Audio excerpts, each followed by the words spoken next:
من يوم ما وعينا على دوري ابطال اوروبا ودايما بنشوف ان الماتشات القويه كلها بتبدا من دور الثمانيه، ما عدا في بعض السنين كده شفنا بعض الماتشات القويه في دور ال16 زي البارسا وباريس سان جيرمان. وده فعلا اللي كان بيصرح بيه رئيس نادي ريال مدريد فلورنتينو بيريز وهو بيدافع عن فكرته السوبر ليج. يجب ان نحفز الشباب على ترك المنصات الاخرى ومتابعه المباريات الكبيره. دوري الابطال يكون اجمل فقط انطلاقا من الدور الربع النهائي. دوري الابطال يصبح ممتعا من دور ربع النهائي. احيانا نلعب مباريات مع فرق متواضعه وتكون المباريات غير مسليه، ولكن مع تعديل الويفا لنظام دوري ابطال اوروبا بنشوف فرق متواضعه بتتاهل من اول 8 وفرق تانية كبيره بتضطر ان هي تلعب مع بعضها ملحق عشان يتاهلوا لدور ال16. وعلشان احنا حظنا حلو بيطلع لنا في الملحق الكلاسيكو الاوروبي ما بين الريال ومانشستر سيتي. فتعالوا بقى الحلقه دي نتكلم عن الماتش ده بكل تفاصيله، ونتكلم في شويه تكتيكات ونشوف مين الاقرب ان هو يعدي ويوصل لدور ال16 لدوري ابطال اوروبا. وطبعا ما دام هنتكلم على ماتش يبقى انا مستني توقعاتكم تحت في الكومنتات، وما تقلقوش توقعات انا هتلاقوها في نهايه الحلقه. فمن غير رغي كتير يلا على التفاصيل.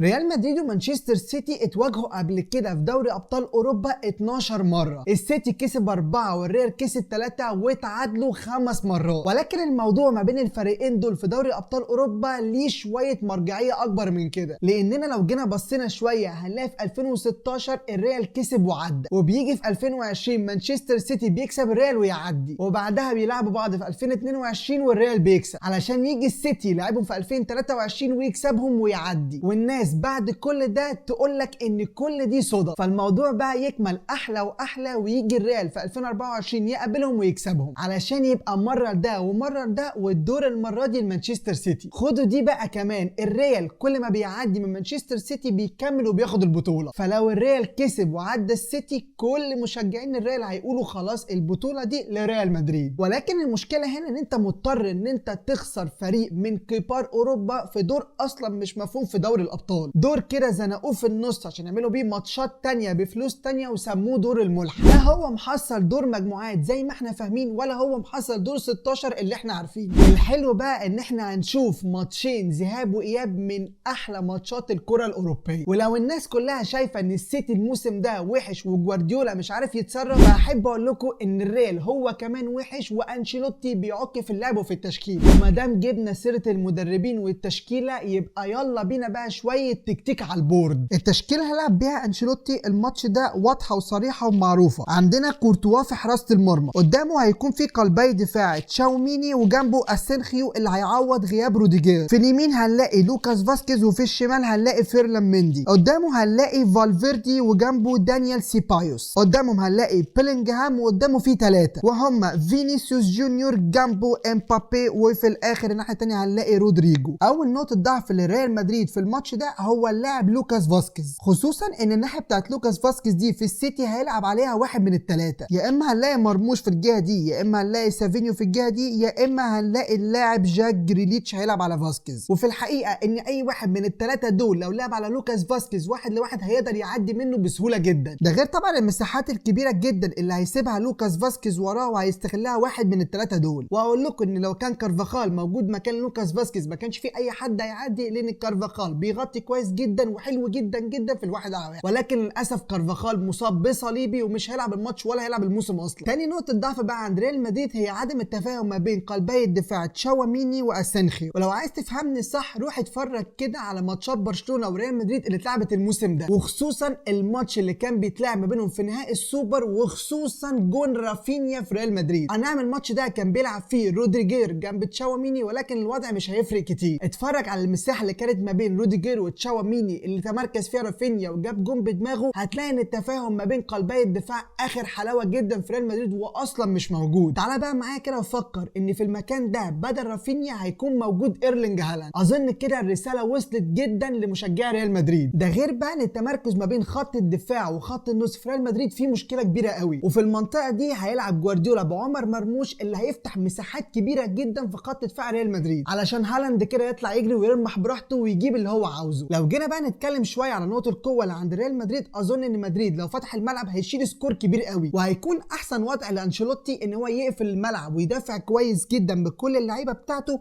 ويستنى كده نديله هجمه مرتده ممكن يعمل بيها حاجه وممكن لا. وزي ما اتكلمنا في الحلقه اللي فاتت عن كل مشاكل السيتي، فاكبر بعبع لجوارديولا هي الهجمات المرتده. وانت هنا في ريال مدريد بقى عندك 3 رودريجو ومبابي وفينيسيوس جونيور من اسرع اللعيبه في العالم، فلو قدر انشيلوتي ان هو ينفذ الهجمه المرتده قويه جدا، اظن هيجيب اجوان اكيد في مانشستر سيتي. ولو انت مش قادر تفهمني، تعالى كده افرجك على الجون الرابع اللي جابه الارسنال في السيتي. هتشوف ازاي ان الارسنال بلمسه ولعبه قدر ينفذ هجمه مرتده قويه جدا دخلت جون في السيتي. ما شاء الله السيتي اصلا عنده شوارع في خط دفاعه، فلو الريال قدر ينفذها شويه حلو هيجيب اجوان اكيد في السيتي. طب لو فرضنا ان ريال مدريد مش قادر ينفذ التكتيك ده في الملعب، مفيش اي حاجه تانية ممكن يعملها. لحسن الحظ ان ريال مدريد الموسم ده عنده غلطه كبيره جدا بيغلط فيها لعيبه السيتي، والغلطه دي الصراحه اول مره نشوفها في فريق بيدربه بيب جوارديولا. طول عمرنا عارفين ان اي فريق بيدربه بيب جوارديولا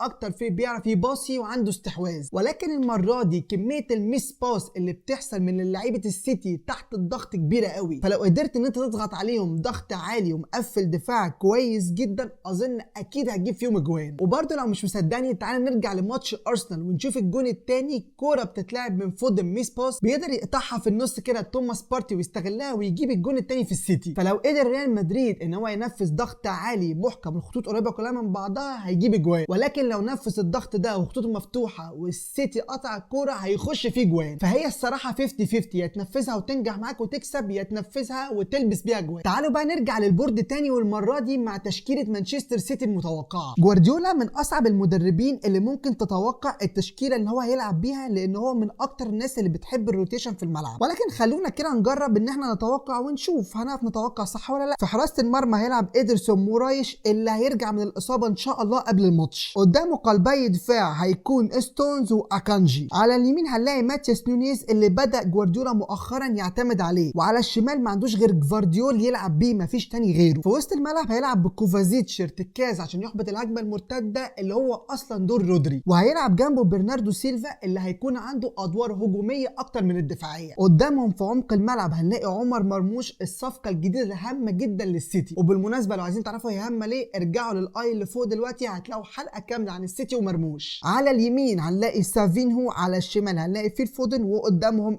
النرويجي ايرلينج هالاند. اكبر نقطه ضعف عند السيتي في تشكيلته وهو الغياب الواضح لدياز، اللي ستونز لغايه دلوقتي مش قادر يعوض الغياب ده، لان ستونز مع جوارديولا تحول لارتكاز عن دفاع فنسي اصلا الدفاع. تاني حاجه ان دياز ريجيستا خط الدفاع، فمش اي حد هيقدر يعوضه، والكلام ده بان قوي بالذات قدام ماتش الارسنال. دفاع السيتي اصلا كان في حته تانيه وما كانش موجود. يا راجل ده دفاع السيتي ما كانش عارف يضغط على المهاجمين اللي بتشوط الكوره عشان يمنعهم ان هم يشوطوا الكوره اصلا. تاني نقطه ضعف عند مانشستر سيتي وهي المساحات اللي موجوده في المنطقه دي ما بين خط الدفاع وخط الوسط. المساحات دي لو اتنفذت قدام ريال مدريد في وجود لاعب زي بيلينغهام بيتمركز هنا، هيجيب منها هجمات خطيره جدا. تعالوا كده نبص بتمعن اكتر على الهدف الثاني اللي جابه الارسنال في السيتي. بص معايا كده وركز، تمركز برناردو سيلفا فين، وتمركز كوفازيتش فين، وتمركز فيل فودن فين. طب بص بقى على جفارديول وستونز، هم الاثنين واقفين فين. مفيش واحد فيهم بيضغط على توماس بارتي عشان يضايقه وهو بيشوط، كلهم سايبينه يستلم ويعدل ويشوط، واكيد كان ممكن تخش جون، وفعلا هي دخلت جون. ثالث نقطه ضعف عند السيتي تكمن في اللاعب جفارديول اللي عنده مهام هجوميه اكتر من المهام الدفاعيه، ودي مش مهمه، اي لاعب بيلعب في المنطقه دي بيكون عنده مهام هجوميه كبيره قوي. ولكن مشكله جفارديول الكبرى ان جفارديول اصلا ما بيضغطش على المهاجم اللي قدامه، يعني بيفضل يرجع يحضن على الكوره ويحضن على المهاجم والكوره مع المهاجم، لكن يضغط على المهاجم وياخد منه الكوره جفارديول ما بيعملش كده. واكبر مثال على كده اللي عملوا فيه ليونيل ميسي في كاس العالم في ماتشهم ضد الارجنتين. ولكن نرجع واقول ان اهم نقطه ضعف عند السيتي جوارديولا مش قادر يحلها هي الهجمات المرتده. كوفازيتش لو ما قدرش ان هو يركز بالذات في الضغط على فالفيردي وسيبايوس لما بتجيلهم الكوره، هتتعمل هجمه مرتده سريعه على مانشستر سيتي وهتخش جول. فللاسف ان الضغط على لاعب زي كوفازيتش في الماتش ده مهم جدا وكبير قوي، لان الهجمه المرتده لو اتعملت واستغلها امبابي او فينيسيوس اللي سرعه جدا، وانت الناحيه الثانيه ظاهري السيتي اصلا مش سرعه ولا جفارديول سريع ولا نونيز سريع، بنسبه كبيره جدا هتشكل خطوره كبيره قوي وممكن بنسبه اكبر ان هي تخش جول. وقابل عندك بقى لو دخل جون في مانشستر دفاعه كله هيتفكك وهيلبس سكور كبير قوي. طب خلينا كده بقى نروح نبص شويه على نقاط القوه بتاعه مانشستر سيتي. اول نقطه لجوارديولا هو اللاعب عمر مرموش اللي تقريبا هيتمركز في المنطقه دي ما بين الخط الدفاع وخط النص، وهيكون الدور الاساسي لمرموش في الماتش ده ان هو يشغل اللاعب تشاوميني، بحيث ان هو يحاول ان هو يبعد تشاوميني كده عن منطقه الجزاء ويوفر مساحه كبيره لايرلينج هالاند. تاني نقطه رابحه للسيتي في الماتش ده هو اللاعب ايرلينج هالاند، وده بسهوله قوي لان المساحات اللي هتبقى ما بين قلبي الدفاع تشاوميني واسينخيو هتبقى كبيره جدا. تاني حاجه عدم التناغم ما بينهم هيسيب مساحه لايرلينج هالاند يعمل فيها اللي هو عاوزه. تالت ورقه ربحانه لجوارديولا الماتش ده تكمن في اللاعب برناردو سيلفا، اللي على ما اظن ان جوارديولا هيلعبه شويه كده عن دايره السنتر علشان تكون كل مهمته ان هو يلعب تمريرات يكسر بيها خطوط دفاع ريال مدريد، يا اما بقى المرموش او لهالاند او لو ضم شويه فودن وسافينيو في الملعب. وفي حاله ان سافينيو وفودن هيضموا هنلاقي انطلاقه من نونيز وجفارديول، فلو لقى سيلفا ان الدنيا في النص مقفوله هيلعب تمريرات عرضيه يا اما لنونيز يا اما من الناحيه الثانيه لجفارديول، بحيث ان هو يفتح بيها الملعب ويفك دفاع ريال مدريد. ومن الاخر نصيحه لجوارديولا لو عايز تكسب الماتش ده بسكور اعمل زي ما البارسا عمل. فكر كده يا جوارديولا ان انت الماتش ده تسيب الكوره لريال مدريد وهم اللي يبادروا وانت اللي تخطف وتجيب الجول. طيب بعد ما اتكلمنا كده على شويه تكتيك خلونا نرجع شويه كده ونتكلم بواقعيه. موسم السيتي لغايه دلوقتي قايم على بطوله واحده وهي دوري ابطال اوروبا، لان السيتي بعيد جدا عن ان هو ياخد الدوري لان ليفربول راكب الدوري، وعشان ياخده بصراحه محتاجه معجزه. وحتى لو قلنا ان السيتي ممكن ينافس على الكاس فالكاس في انجلترا اصلا ما يهمش السيتي، فما عندوش كده غير بطوله واحده وهي دوري ابطال اوروبا، فاكيد جوارديولا مش هيفرط فيها بالسهوله دي، لانك بعد ما تخسر من الارسنال بالخمسه تيجي تخسر من الريال وتخرج فانت مهدد بالاستقاله حتى لو كنت جوارديولا. معلش اقصد الاقاله مش الاستقاله. الناحيه الثانيه بقى ريال مدريد فالدوري مش مضمون قوي لان البارسا واتلتيكو هما الاثنين خانقين عليه ومش عارف يتهنى بالصداره، والكاس لسه فيه كلام ومش بطوله مهمه برضو لريال مدريد، فاهم حاجه ذات الاذنين للمرنجي، وده اللي هيخلينا نشوف ماتشين في كلاسيكو اوروبا من احلى الماتشات اللي ممكن نشوفها. والصراحه التوقع في الماتش ده صعب جدا، ولكن زي ما وعدتكم في اول الحلقه ان انا هقول لكم توقعاتي في نهايه الحلقه، فخلينا كده بقى نبدا نتوقع. وانا الصراحه اتوقع ان جوارديولا هو اللي هيكسب ويعدي دور ال16 علشان السيكونس بتاع الفوز المره دي اللي قلنا ان الدور عليه للسيتي يتحقق والسيتي يكسب ويخرج الريال، وتبقى اخر سنه لانشيلوتي مع ريال مدريد علشان مشجعي المرنج اللي اتنقطوا منه يفرحوا. ولكن طبعا ما تنسوش ان انتوا تكتبوا لي تحت في الكومنتات انتوا متوقعين مين اللي هيكسب السيتي ولا الريال. وفي النهايه ما تنساش انك تنزل تعمل لايك وسبسكرايب وفولو، واشوفكم بعد ماتش الذهاب. سلام.